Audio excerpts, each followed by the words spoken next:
tenang. Surga akan terasa sepi, surga akan terasa sunyi kalau kita tidak memandang wajahnya kanjeng Nabi Muhammad SAW. Bismillahirrahmanirrahim. Wa ma khalaqtul jinna wal insa illa liya'buduni. Tidaklah aku ciptakan jin dan manusia itu kecuali hanya untuk menyembahku, kata Allah.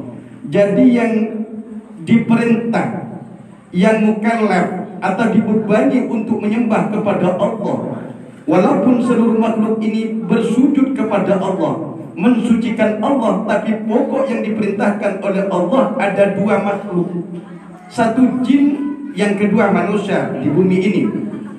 Makanya jin, golongan jin juga ada yang kafir, ada yang mukmin, ada yang taat, ada yang durhaka kepada Allah. Begitu juga halnya dengan manusia. Dan orang beribadah dalam kitab Bejuri, kalau tidak keliru, dulu pernah baca, ada 3 golongan dalam tingkat keikhlasan. Kita yang sholat, kita yang puasa, kita yang zakat, kita yang berinfak, kita yang cari ilmu, kita yang bermajlis. Ada 3 golongan dalam tingkatan ikhlas. Pertama, golongan orang-orang yang beribadah karena takut ke neraka. Kalau dalam istilah kitab Nawadir, golongan rohbani, orang yang beribadah karena takut terhadap neraka Allah. Ketika ditanya, wahai sahabat, wahai sahabatku, kenapa kamu sholat? Takut ke neraka. Kenapa kamu puasa? Takut dibakar oleh api neraka Allah. Kenapa kamu menutup aurat? Takut dibakar oleh api neraka Allah. Kenapa kamu bermajlis? Saya takut masuk neraka agar kelak masuk surganya Allah. Maka golongan ini disebut golongan rohbani. Ini termasuk tingkatan ikhlas yang terendah di antara 2 tingkatan yang lain. Kemudian yang kedua, ada orang ibadah yang tidak takut neraka, tapi tujuannya karena ingin masuk surga. Dalam istilah kitab Nawadir disebut jannani, orang-orang yang beribadah karena pengen masuk surga Allah. Kita ibadah, kita ngaji, pengen masuk surga. Kita salat, pengen masuk surga. Kita punya anak dimondokkan, dingajikan, pengen masuk surga orang tuanya. Dan golongan ini termasuk golongan tingkatan ikhlas yang kedua, lebih tinggi daripada rohbani tadi, yang ibadah karena takut ke neraka tadi. Yang ketiga, golongan yang tertinggi adalah golongan robbani, orang-orang yang ibadah karena mengharap ridho Allah, tidak takut dibakar oleh api neraka, tidak terlalu berharap ingin masuk surga, tapi tujuannya, langkahnya adalah karena ingin ridhonya Allah.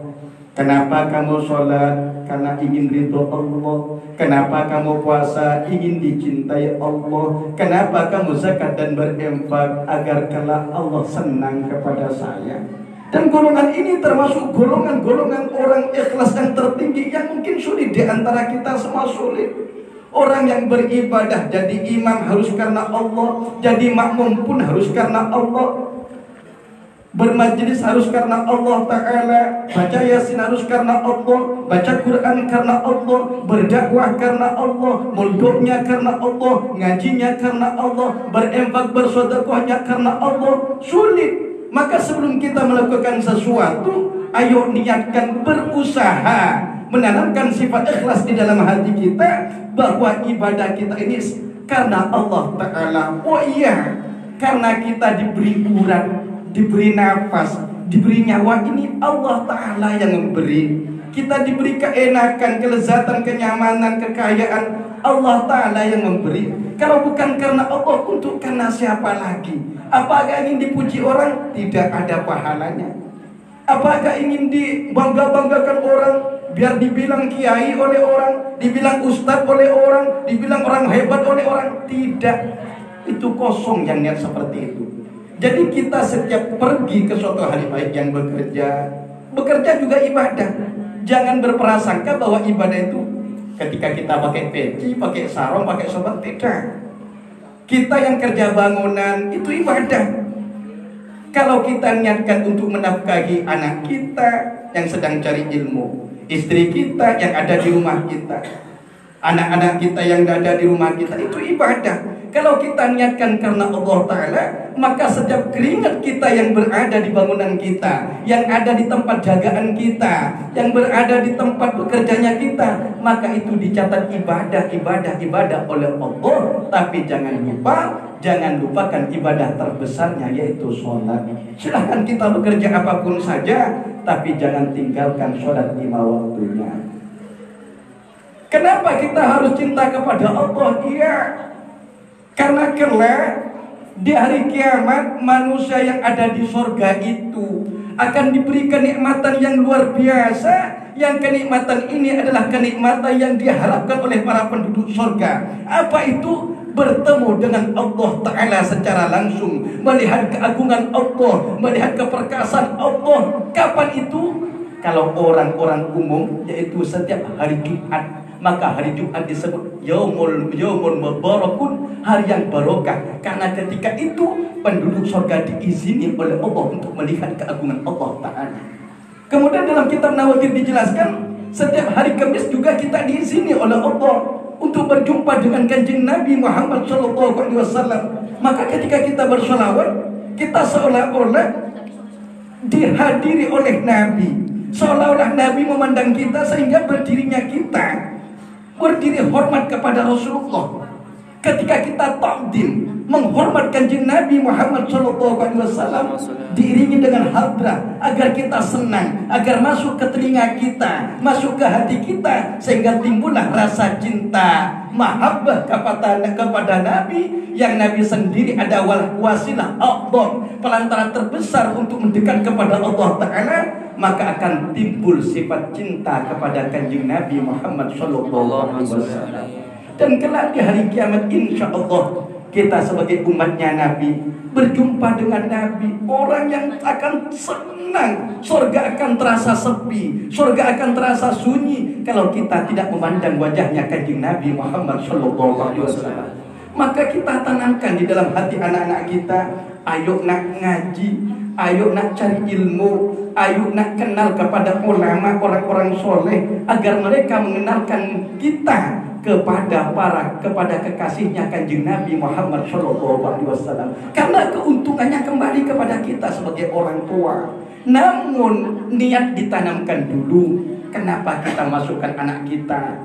Sehingga memasukkannya karena Allah. Ketika kita mengeluarkan karena Allah, bukan karena saraya, karena nafsu kita, bukan. Maka oleh karena itu, mudah-mudahan oleh Allah Ta'ala, walaupun kita kotor, walaupun kita durhaka kepada Allah, banyak dosa kepada Allah, kurang istighfarnya kepada Allah, kurang ibadahnya kepada Allah Ta'ala, banyak lalainya kepada Allah, kurang cinta kepada kanjeng Nabi Muhammad SAW, mudah-mudahan anak keturunan kita, kalau tidak sampai di anak kita, mudah-mudahan cucu-cucu kita ada yang tampil cinta kepada Allah dan cinta kepada kanjeng Nabi Muhammad Sallallahu Alaihi Wasallam. Karena bertemu dengan Allah di dalam surga dan bertemu dengan kanjeng Nabi Muhammad Sallallahu Alaihi Wasallam di dalam surga adalah kenikmatan terbesar yang diidamkan oleh para kekasihnya Allah Subhanahu Wa Taala. Semoga kita kelak mendapatkan ridhonya Allah dan syafaatnya kanjeng Nabi Muhammad Sallallahu Alaihi Wasallam. Terakhir kita doakan semoga orang-orang tua kita yang telah meninggal dunia, orang-orang tua sahibul hajat, tuan rumah yang kita khususkan tadi, mudah-mudahan dosa-dosanya diampunkan oleh Allah Ta'ala, diangkat siksa kuburnya, diselamatkan dari siksa kubur, dan kita kelak mati mudah-mudahan juga diselamatkan oleh Allah Ta'ala dari siksa kubur. Mohon maaf atas segala kesalahan. Terima kasih atas perhatian. Wassalamualaikum warahmatullahi wabarakatuh.